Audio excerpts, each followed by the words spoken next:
Have you ever stood in front of one of those incredible old buildings and just thought to yourself, how did they actually build that? Well, that's pretty much the exact question we're digging into today. We're exploring a theory from our source material that says some of the world's most amazing structures, well, they might not be what we think they are. They could be leftovers from a lost global empire. Just look at this thing. It's a massive railway trestle. Now, according to the source material we're looking at, a project like this should have been basically impossible back in the 19th century. I mean, think about it. Sprawling railway networks, huge, ornate city halls, all supposedly built with just horse and buggy technology. The sheer scale is just mind-boggling, and it really makes you wonder. And this is where things get really weird. For these unbelievable feats of engineering, the source claims the paperwork is conveniently missing. You can't find the blueprints. The architectural drawings just aren't there. The argument is, look, if the official story is legit, why wouldn't the how-to be celebrated? Why isn't it all preserved for us to see? Right? So if the plans are gone, maybe, just maybe, the builders aren't who we've been told they were.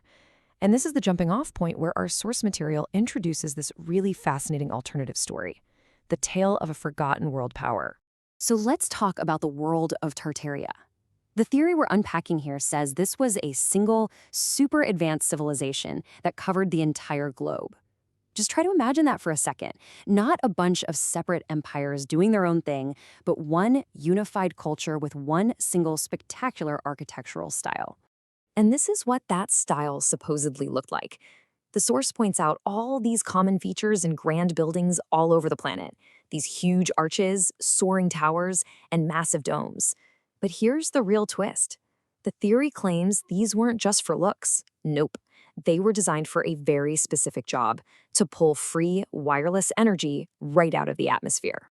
And to really get a sense of the scale we're talking about, check out this number, 70,300.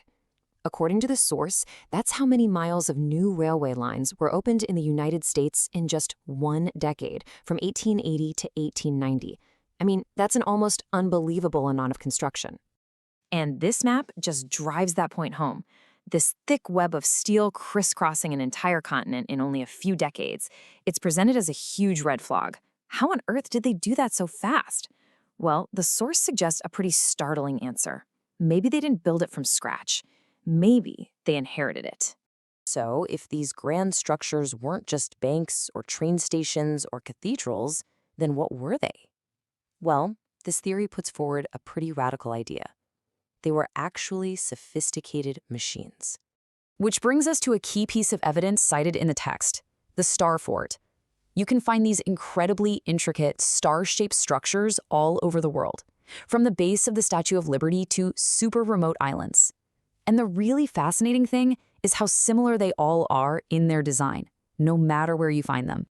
This slide really breaks down the whole argument perfectly. On one hand, you've got mainstream history, which tells us their funky geometric shape was all about deflecting cannonballs. But the source says, no way, that's a cover story. It suggests something way more incredible, that they were actually power plants, designed to pull in and distribute atmospheric energy from what's called the ether, this invisible energy source that's all around us. And that energy could do a lot more than just power some lights. The source says these forts could create a protective microdome of energy, a Tesla shield, if you will. I mean, just imagine an invisible, impenetrable barrier that could basically vaporize any threat that comes near it. Now, to help you kind of wrap your head around this idea of an inescapable barrier, the source points to a really interesting parallel, the mythological prison of Tartarus. So just like Tartarus was this unbreakable prison for fallen angels, these energy shields were supposedly these impenetrable defenses for entire cities. Okay, but this energy wasn't just for power grids and defense systems. The theory claims it was also used for something much, much deeper, for healing. This comparison is just wild. On the left, you've got a star fort. And on the right, you have what's called a cymatic pattern. That's a physical shape made by sound vibrations in something like water.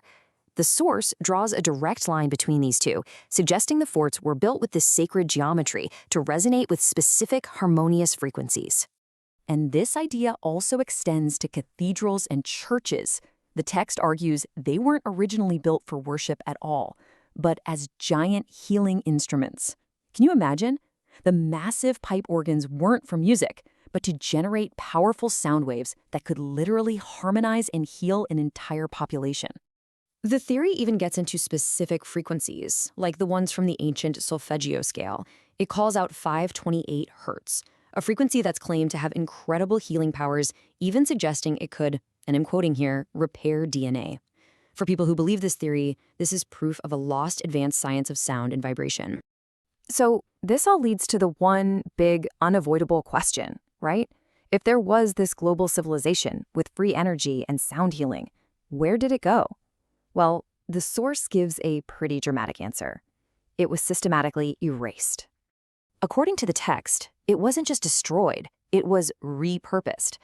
The theory lays out this three-step process. First, Tartaria's advanced buildings were captured. Then, their real history was completely rewritten. And finally, their power stations and palaces became the grand old public buildings we know today. Our banks, our post offices, our museums. And as for evidence of this huge cover-up, the source points to a few different things. For instance, it claims the firebombing of Dresden in World War II was a deliberate act to destroy a massive Tartarian star fortress. It also questions why all these complex historical terms suddenly pop up in English around the 16th century, and argues that powerful institutions have been actively rewriting history, turning these energy plants into mosques, tombs, and temples.